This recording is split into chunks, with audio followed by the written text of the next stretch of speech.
Good evening, everyone, and thank you for joining me tonight on Spanning the Need. I am your host, Anthony Spano. My guest tonight, an educator and candidate for state representative of the 59th District, and we're going to have a great conversation, Chris Stanley. Thank you for joining me tonight, Chris. It's my pleasure. Thank you for having me. Tonight, we're going to talk about life, politics, and his campaign and what he's running for. Chris, let's get started. This is your first time running for office. Is that correct? That is correct. I picked quite a year to do it. Yes, you did. Something that I don't think anyone predicted of what was going to happen. Right. So tell our audience a little bit about yourself, kind of how you started in your life and where you come up to now. Sure, absolutely. So like you said, my name is Chris Stanley. I'm a Democratic candidate for state rep here in the 59th. I am currently a 7th and 8th grade social studies teacher for Youngstown City Schools. My wife is also a teacher, and I have 4 kids. So I have 3 girls, 16, 13, and 9, and then my son is just turned 6. So he's the most spoiled boy in America. We have a dog named Teddy Roosevelt, and we have 2 cats and 3 chickens. So there's a lot of living things under here, under this roof that we take care of. But yeah, I grew up in Grove City, Ohio, outside of Columbus, and we moved there because my dad got a job at a steel plant in Columbus.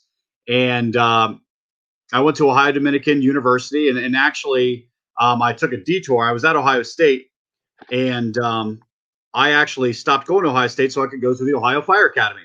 And I actually graduated from the Ohio Fire Academy in 2000. And then I enrolled into my EMT school and completed that. And I actually was working as an EMT on an ambulance on a night shift while I went to school during the day to finish my bachelor's degree. And then I got my master's from Ohio Dominican as well in liberal studies. So, in my time, we grew up, we were a working class family. I was a roofer. I was a cabinet maker. I was a landscaper. And I'll never forget, I was landscaping a very famous person's house. Maybe if you buy me a beer sometime, I'll tell you who it was. And I remember the security guard. But, I remember the security guards came out and said, listen, if she comes out, don't look her in the eye. She doesn't want to know you're here.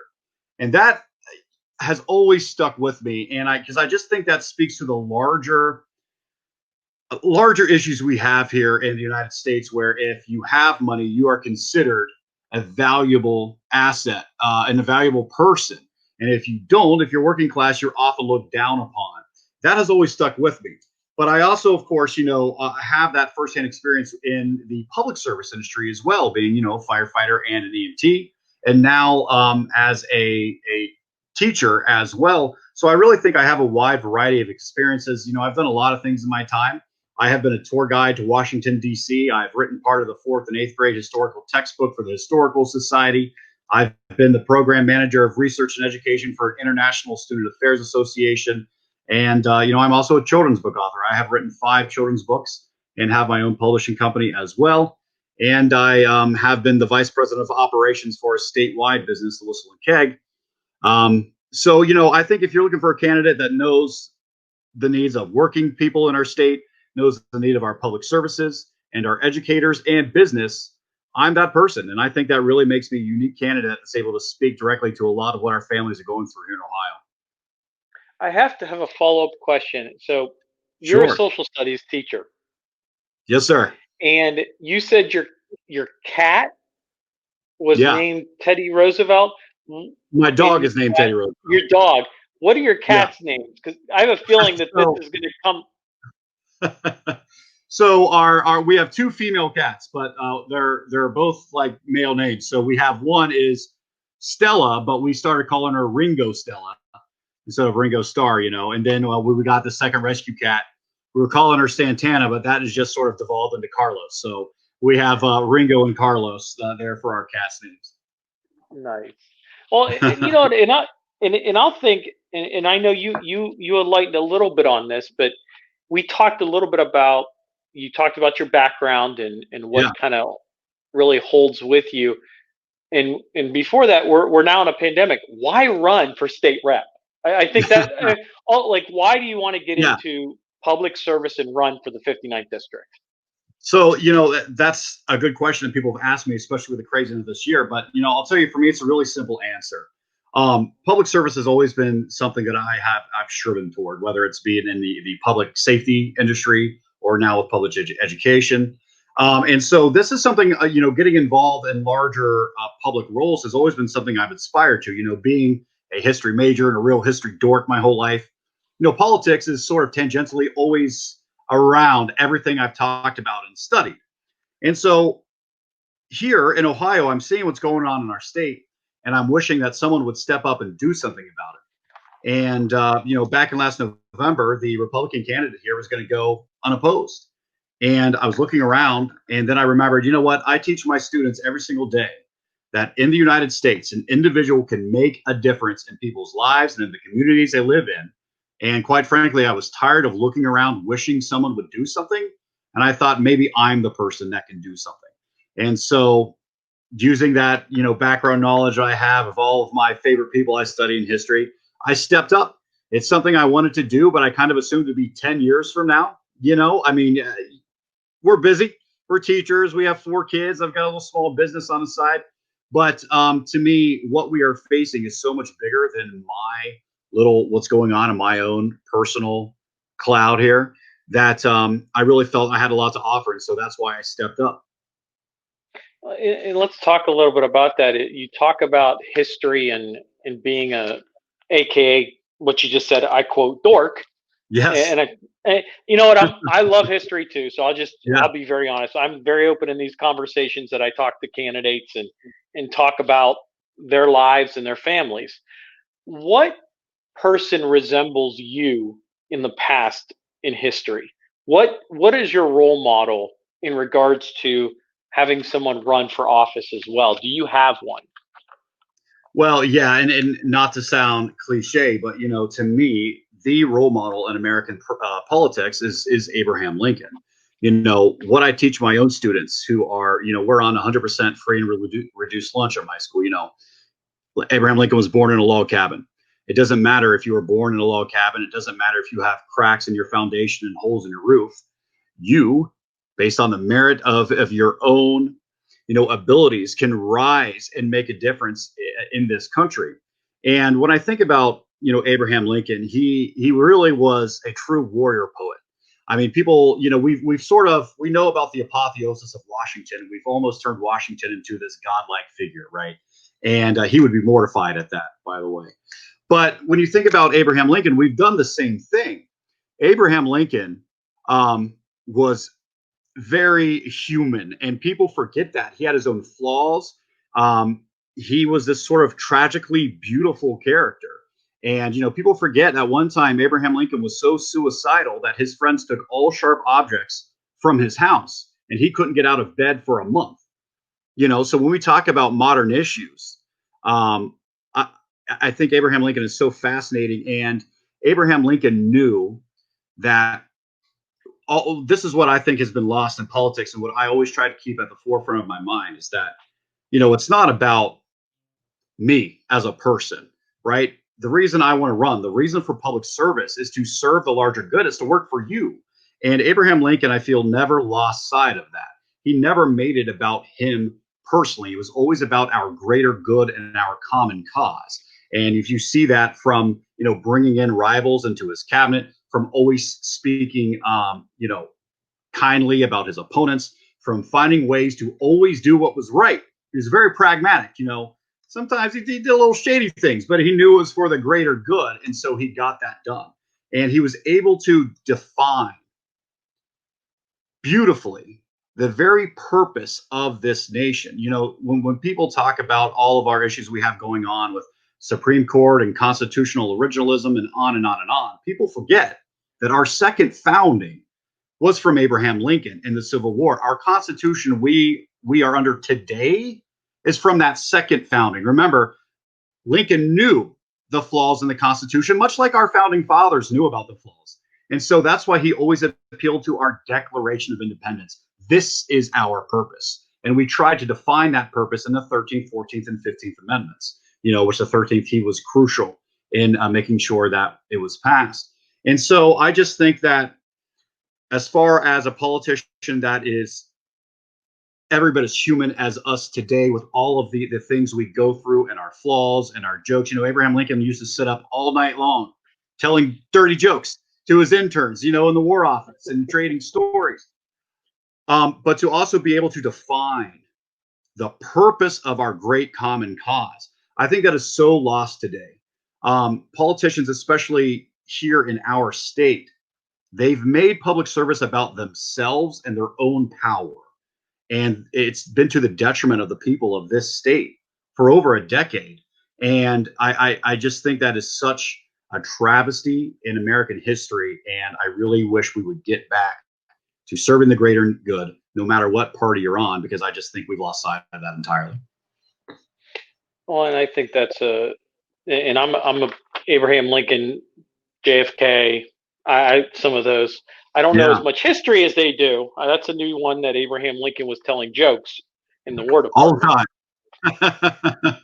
But let me ask you that. Go ahead. Sure. Go ahead. Oh, you know what? What was it?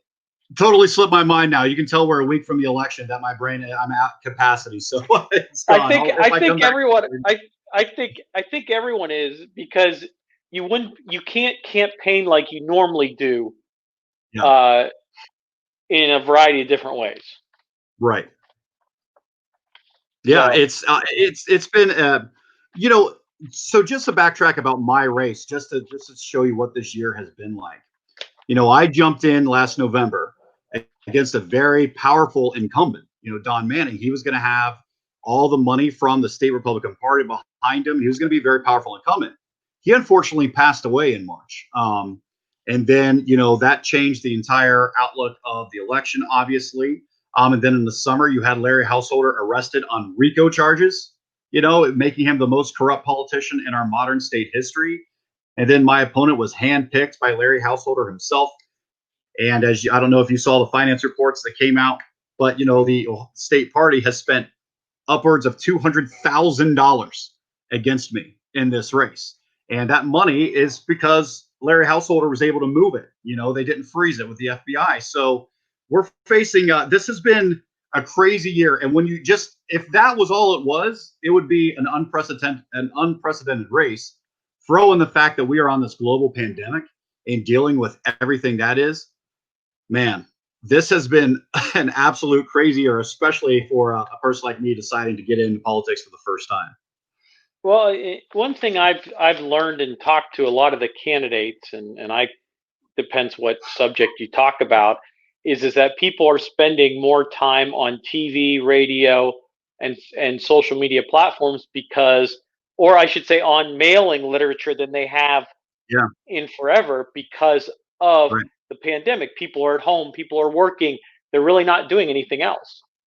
Is that kind of what you've been doing too as well? Yeah, we've got our mailers out there. We have I did a lot what I focused on this year because, being a teacher, my secret weapon was going to be knocking on every single door in this district during the summertime. And that went right out the window. So I kind of transitioned to the old, I was thinking about what other politicians have done in the past. And I kind of went to the old front porch campaigns. And so I made these videos called Porch Thoughts. And I would sit on my front porch and record videos and put those out. And so that was a big part of my campaign. And that really was the first way people started to really get to know who I was, just from listening to me on these porch talk videos. So yeah, mailers, calls, luckily we are in a year where really, no matter what side you're on, people are very highly motivated this election season. So we have had just such wonderful volunteers helping to call, helping to text, spreading the word on and on and on. So it's been really, it's been interesting, but we have made it through. And, we do, of course, still going around the doors, with lit dropping, but we wear masks and we social distance. And, we haven't done a lot of knock, stand there and talk. It's been a lot more of dropping stuff off and moving on.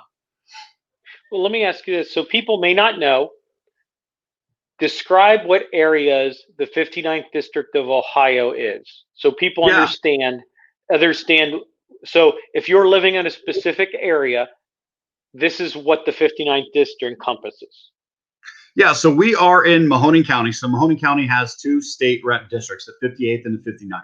So the 59th district is pretty much the 224 corridor. So you have Canfield, Boardman, Poland, and then you kind of have the surrounding areas. So Springfield, New Middletown, North Lima, Craig Beach, and part of Austintown as well.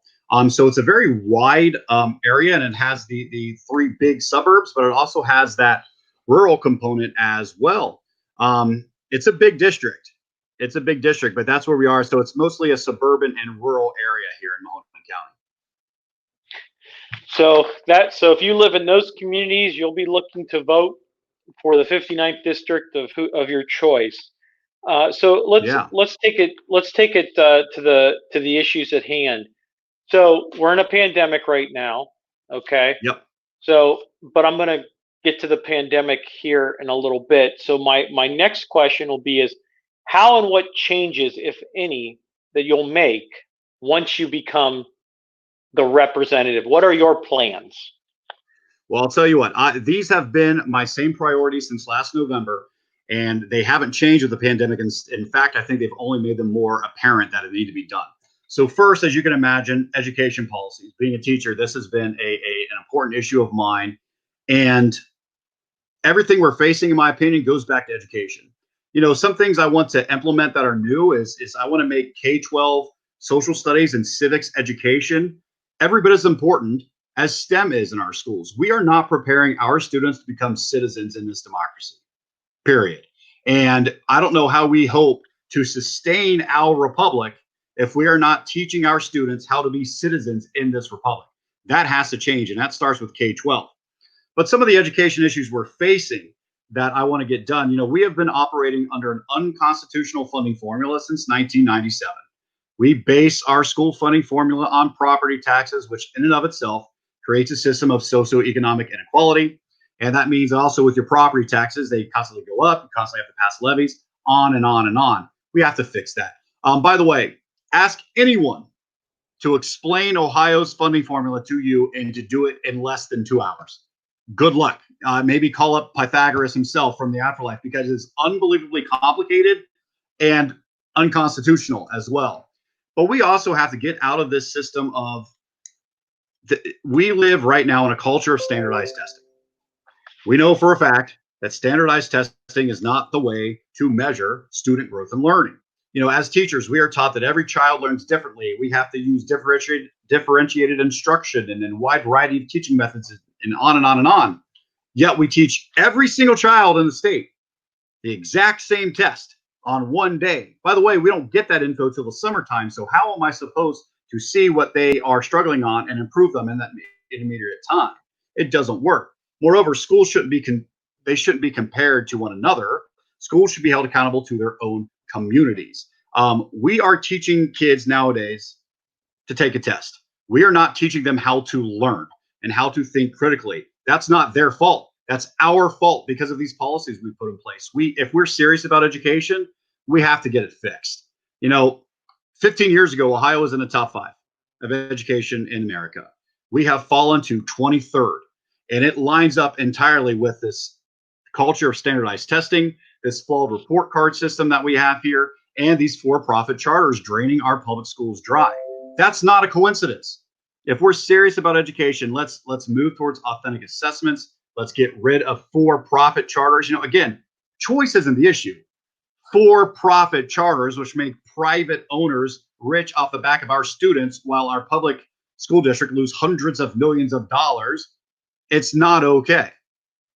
Yeah, let me ask this: do charter schools, and I know I've heard this, but I have not looked it up. Do charter schools have to follow the exact same rules as K-12 public schools? In theory. However, even with the funding formula, they get more money per student based upon the funding formula. So the way the funding formula works is school district X is supposed to get this amount per student based on their socioeconomic status. Well, no school district gets that because you only get a percentage of that. And so when a student from District X goes to a for-profit charter, not only does that school district lose that money, but they lose more money than they would have gotten if that student would have went to that district, because they get more money to go to that private charter. And that all comes out of local school budgets.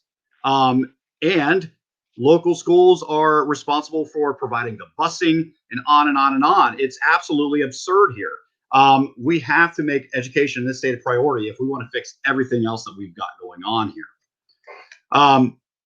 Another big one are our tax policies. Listen, since the Kasich administration alone, our local governments have lost $9 billion. Every single year in Ohio, our local governments lose $1 billion of tax revenue from things like the LLC loophole. What does that mean? Lobbyists and lawyers pay $0 on their first $250,000 of income. And that costs us $1 billion a year in this state. If you want to know why you have to pay for an ambulance ride, it's because of that. If you want to know why our police forces can't afford body cameras, it's because of these policies. We have to fix these. We have to start rebuilding our communities. The burden of funding our vital services that we all need and that we all deserve cannot fall squarely upon the shoulders of the working and middle class anymore. Everyone has to pay their fair share if we want the communities that we all deserve. They've tried to nationalize my race, okay? And so I've had negative mailers out here about me that said, oh, Chris Stanley wants to defund the police, which is hilarious because I was a firefighter. My brother-in-law is a police officer, and these have been my policies since November, but I digress. Republicans in this state have been defunding the police for the last decade, and our fire for the last decade, in our schools and our road because of these policies. We have to fix these and rebuild our communities. We have infrastructure problems here in the 59th as we do around this entire state. We need to start being proactive instead of reactive, waiting for the worst to happen before we move. We have a lot of flooding issues here. We have a lot of pipe issues here. You know, where Poland meets Struthers, the pipe goes from 8 inches down to 2 inches. Think that causes any problems? You know, it's on and on and on. We have to address these issues now. And we can do it if we simply close loopholes in our tax policies that allow the wealthiest among us not to pay their fair share. Here. I have to ask this question. Yeah. Can I follow up? What is the definition of wealthy? Is it over a million, like a millionaire? Yeah. Like, well, you know, for me, just understanding I think for me, I go back to these loopholes, right? Like if you look at the LLC loophole, you know, the first $250,000 for lobbyists and lawyers, you know, most people in this district, you know, most middle class across this nation live paycheck to paycheck and have less than $1,000 in a savings account. You know, if you are a family that's able to put thousands of dollars away into savings every single year, you're not part of the normal now. You know, that's not part of the norm now. Most families live paycheck to paycheck and they struggle. And we live in this constant state of debt, right? And so I think that if you're in a position where you're making $250,000, not having to pay any income tax, I think we consider that, you know, wealthy by today's standards. And I think that, you know, it's fundamentally unfair. You know, the people that can afford it the most have to pay the least. And that doesn't make any sense in our state and in our country. And, you know, I think, let me say two other things here that have been priorities of mine. First of all, I want to rip down the for sale sign that has been placed in front of our state house. The most blatant example of this is House Bill 6. This is what got Larry Householder arrested. This is what our state is caught up in right now.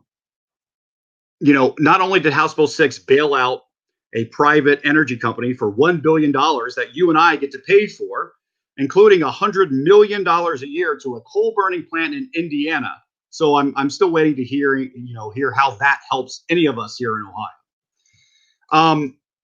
But they were so flush with cash because we are giving them $1 billion of our own public dollars that they paid $300 million in private stock buybacks. First Energy's headquarters is 3 blocks away from the University of Akron. The University of Akron is facing a $65 million shortfall, laying off faculty and services, on and on and on. So in our state, we have this system of corporate socialism where private for-profit companies get all of our money and our tax dollars and our utility bills, while our great public institutions are left to wither on the vine. We have our priorities completely backward in this state. You know, and if House Bill 6 was just about saving those jobs at the nuclear plants, we could have had that conversation. That's a worthy conversation to have, but it didn't need to include the rolling back of the clean energy standards, which has taken Ohio out of the 21st century economy, Here in our valley, House Bill 6 cost us a natural gas plant and 1,200 union jobs because the rollback of these clean energy standards. And it's all based on corruption.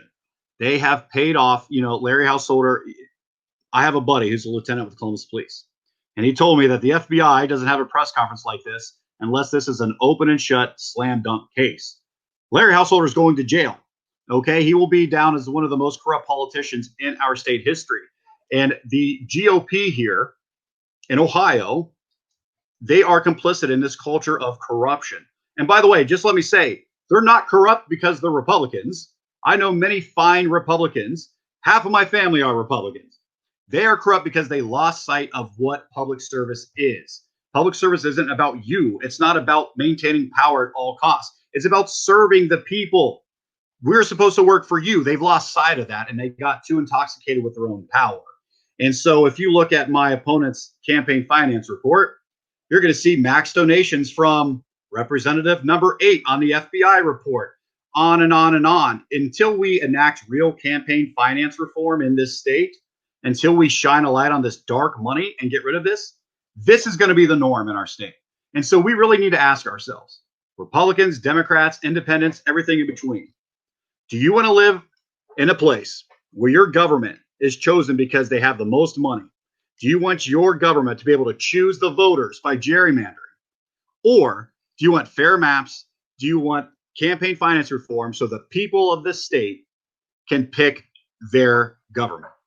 We're at a real crossroads right now. And if we don't decide that, this House Bill 6 nonsense, all of this dark money, this is going to be the norm in our state. And we're going to lose the very soul of our democracy if we don't fix these things now. And we stand up, tell the supermajority it's not okay. And by the way, in a state that is 51-49 Republican to Democrat, there's no reason that our government should have a supermajority of Republicans that don't need one single Democratic vote to pass anything. That doesn't serve all the people of this state. That serves a power structure. By the way, I wouldn't want the Democratic Party to have a supermajority either.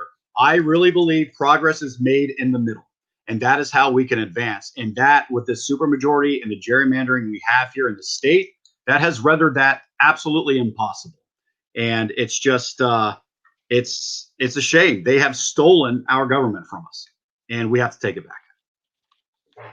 Well, let me follow up with one. So, the Mahoning Valley is one of the very depressed areas for economic and jobs.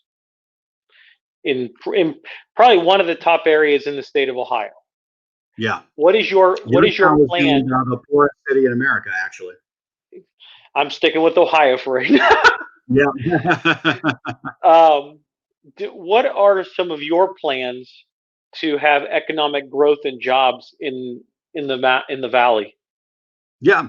So I think that investing in our communities is the key. And the first thing we can do is repeal House Bill 6, because what that does is now we can have, so there are over 80,000 clean energy jobs in our state right now. Okay. There's only about 3,000 in coal. Not that those need to go away. Okay. I think we can use all of the above.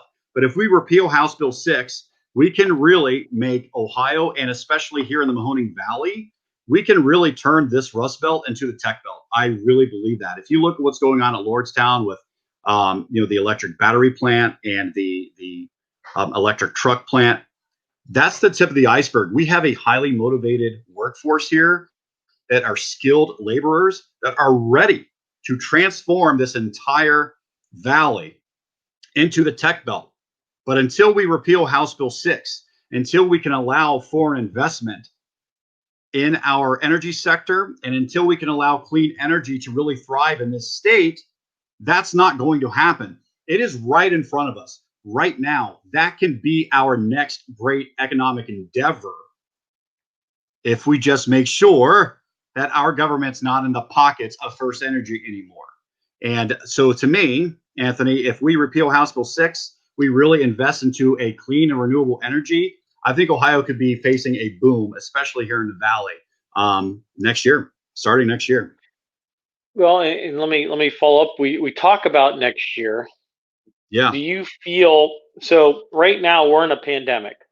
Okay, Hmm. we've been in a pandemic probably since March or April, where Ohio really shut down. Their Yeah. governor DeWine, and people say that I love the slogan that hey, the pandemic will be over on November 4th, which I kind of I laugh about. Which Yeah. I think everyone knows that we're looking at probably spring, depending on when a vaccine comes, and some Right. other things moving forward. What would be some of your plans for the pandemic, or do you agree with what Governor DeWine has done with closing down, social distancing? What would you agree or do differently? Is would be Yeah. the I think question. I think first of all, if we don't use part of that $2.7 billion rainy day fund, we are going to face an absolute economic disaster in the wintertime when our bars and restaurants are going to have to shut down again if this thing keeps continue to get worse. So for me, I want to make sure we push that $2.7 billion that's just sitting there in our state account, that should be used to help relieve these small businesses, these mom and pop businesses, and these bars and restaurants. The one of the saddest things for me that I saw with this pandemic is that places like Starbucks and Dunkin', they received PPP money, yet they had higher profits than any time in any year previous. Meanwhile, the businesses that money was supposed to go to, the individual bars and restaurants and shops, on and on and on, they didn't get that money, and they're going to have to pay it back. While giant corporations just get, grants that they don't have to pay back. Again, we have our priorities wrong here. We have to be able to use that money to help these people, these businesses. And by the way, you know, we're teaching online right now.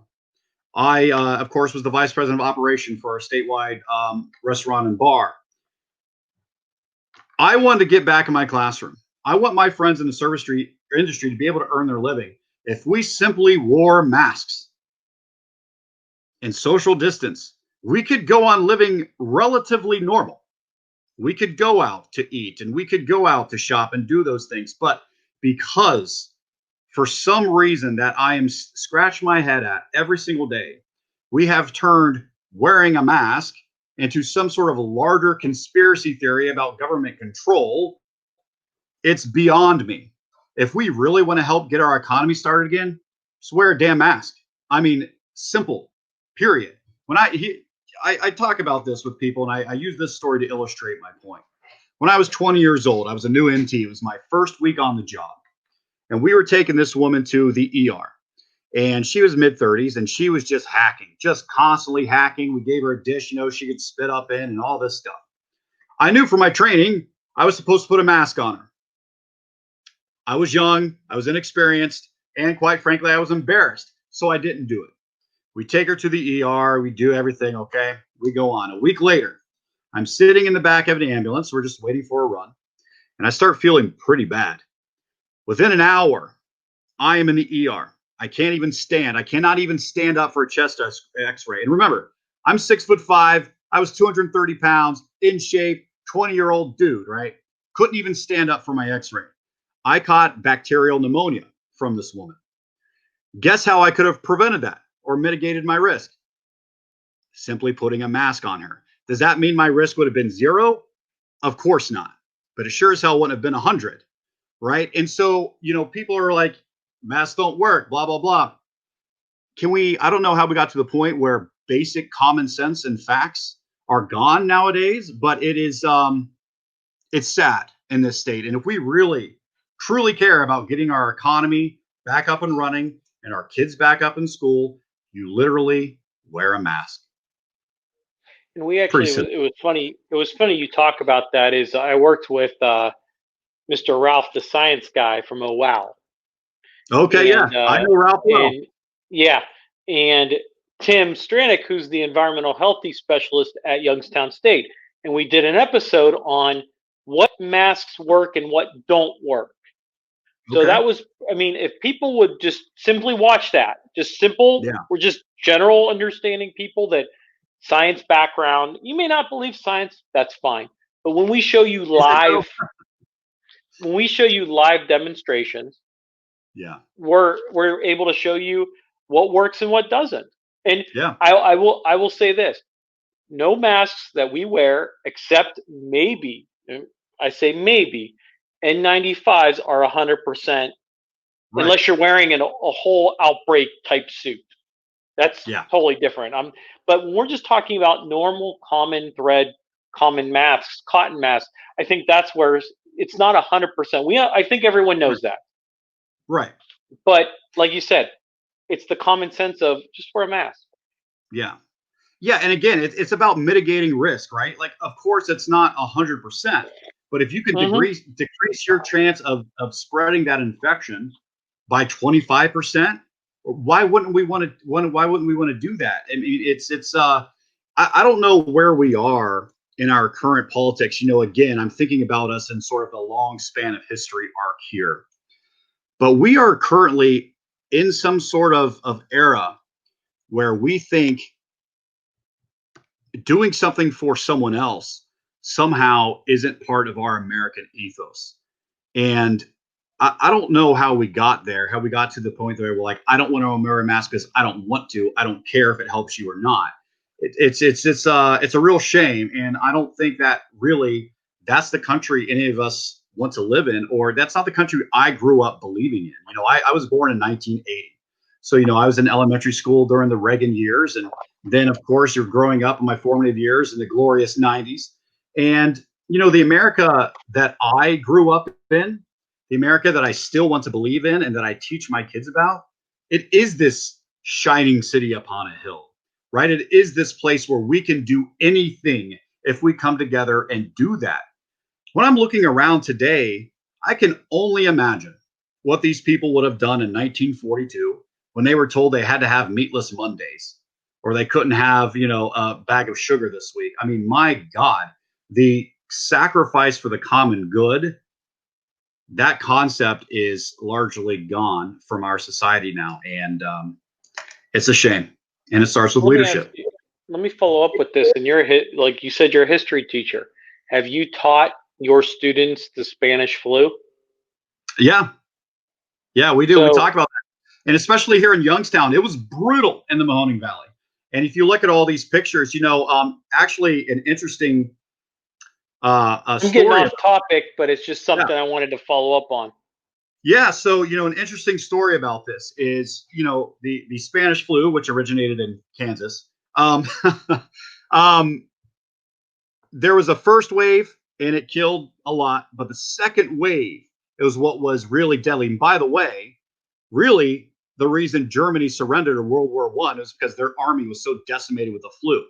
I mean, that really is what did it in. But the theory goes is that the pandemic was coming under control somewhat, and at the end of World War I, on the 11th month of the 11th hour of the 11th day, the crowds were so excited, of course, that World War I ended. There were celebrations everywhere. People packed the streets, people packed in the bars, on and on and on. And that winter is when hundreds of thousands of people died with the Spanish flu.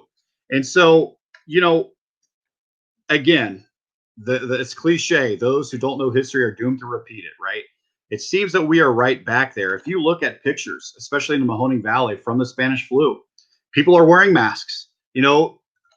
Police officers would go into establishments and give tickets and kick people out because they knew this is how it spreads. This is the public health risk. And people forget that because people don't want to be bothered at all anymore. And it doesn't matter what it's for. And it's just a shame. And I'll tell you, I'm very nervous about this coming winter and this second wave. And, I just pray that it's not going to have to be a very hard learned lesson that we're going to face here in the United States. Okay, so now I'm going to ask you some rapid fire questions. Okay. Best accomplishment. It could be personal or professional. Sure. I think my best accomplishment is being a father here, being an active father in my kids' lives.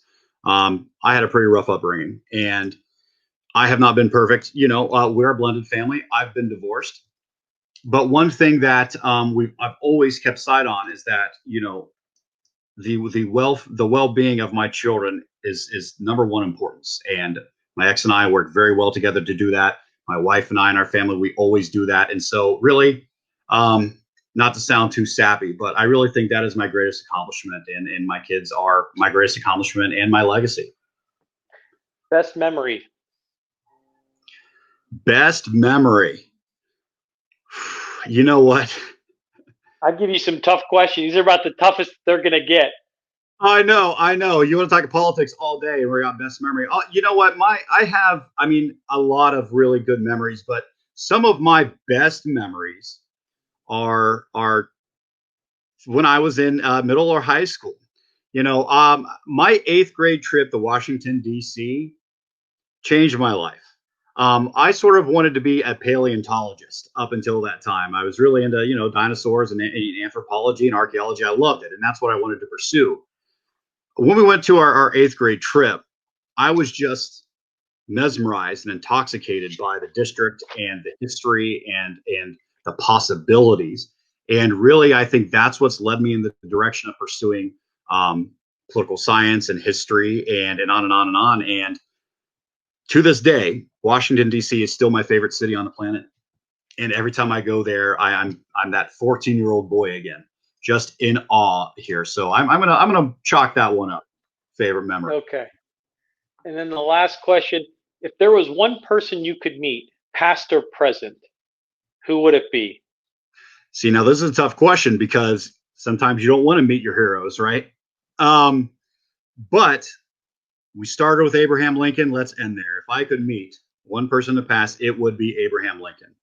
I think just to be able to pick his brain, he was a wonderful storyteller. He was wise and philosophical. I think to be able to sit down with Abraham Lincoln for an hour would be fantastic. A close runner-up, Benjamin Franklin. That was a fascinating man. Chris, I appreciate you taking time, and it's always a pleasure. My pleasure. Thank you so much for having me. I appreciate it. Thank you for joining and taking time out of your busy schedule. You're always welcome. Thank you, everyone, for joining us tonight. Check out our other podcast interviews and videos at anthonyvspano.com. Be safe, and God bless.